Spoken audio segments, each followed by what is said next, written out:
Hello viewers, আসসালামু আলাইকুম। সবাইকে আবারও স্বাগত জানাচ্ছি। নতুন আরেকটি ভিডিও নিয়ে হাজির হলাম।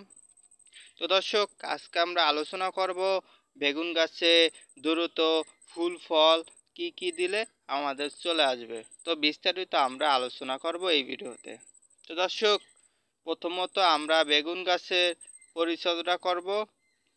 আমরা গাছে খাবার দেব, কি কি সার দিব।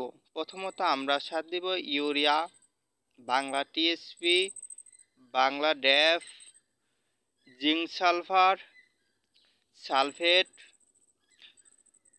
এবং ম্যাগনেসিয়াম এবং জিপ সার। এগুলো দিয়ে আমরা ভালো মতন মাটি দিয়ে আমরা ডেকে দেব গোড়োটা। তারপরে আমরা স্প্রে করব, আমরা এমিস্টার টপ স্প্রে করব গাছে, যে আমাদের কোনো রোগবালাই না হয়ে থাকে। তো দর্শক, তাহলে আমাদের অল্পতেই আমাদের বেগুন গাছের দেখবেন ফুল ফল চলে আসবে। তো দর্শক, তারপরে আমরা যে কাজটা করব, আমাদের যে শাখাগুলো বের হয়, আমরা দুটো শাখা রেখে বাকি শাখাগুলো আমরা ভেঙে দেব। তো দর্শক, আমি এই গাছটার থেকে আমরা শাখাগুলো ভেঙে দিছি এবং আমরা 1G কাটিং করছি। তার জন্য এখন আপনাদেরকে আমি দেখাতে পাচ্ছি না। তো আপনার যদি দুইটোর বেশি শাখা থাকে তো অবশ্যই আপনারা ভেঙে দিবেন।